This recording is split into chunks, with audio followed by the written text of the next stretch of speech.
বাসা ছিল ধানমন্ডিতে, আমি গুলশানে চলে আসি। গাজীপুর মহানগর পুলিশের কমিশনার ডক্টর নাজমুল করিম খানকে প্রত্যাহার করা হয়েছে। সোমবার রাতে পুলিশ সদর দপ্তরের পার্সোনাল ম্যানেজমেন্ট 1 শাখার দায়িত্বপ্রাপ্ত অতিরিক্ত ডিআইজি শরীফউদ্দিন স্বাক্ষরিত এক আদেশে এ তথ্য জানানো হয়। সাধারণ মানুষের জন্য রাস্তা চলাচল বন্ধ করে ঢাকা থেকে নিয়মিত গাজীপুর অফিসে যাতায়াতের অভিযোগ ছিল তার বিরুদ্ধে। গতকাল রাতে পুলিশ সদর দপ্তরের একটি সূত্র তাকে প্রত্যাহারের বিষয়টি নিশ্চিত করেছে।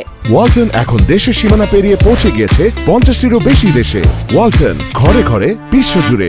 সম্প্রতি একটি গণমাধ্যমে প্রকাশিত প্রতিবেদনে ডক্টর নাজমুল করিম খানের কর্মস্থলে যাওয়া আসার সময় রাস্তা বন্ধ রাখার অভিযোগ সামনে আসে। বিষয়টি ব্যাপক সমালোচনার জন্ম দেয়।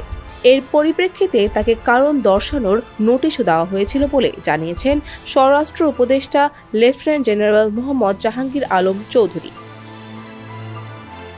স্বরাষ্ট্র মন্ত্রণালয় ও পুলিশের সূত্রে জানা যায়, 31 আগস্ট রোববার অনুষ্ঠিত স্বরাষ্ট্র মন্ত্রণালয়ের কোর কমিটির সভায় একটি গোয়েন্দা তথ্যের ভিত্তিতে গাজীপুর মেট্রোপলিটন পুলিশের পরিস্থিতি নিয়ে সমালোচনা করা হয়। ওই সভায় কমিশনারকে প্রত্যাহারের সিদ্ধান্ত নেওয়া হয়।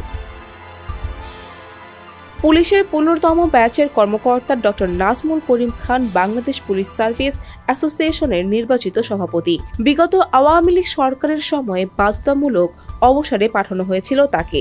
শেখ হাসিনা সরকারের পতনের পর পুনরায় আবেদন করে যোগদান করেন এবং ডিআইজি পদোন্নতি পেয়ে গাজীপুর মেট্রোপলিটন পুলিশের কমিশনার হিসেবে নিয়োগ পান।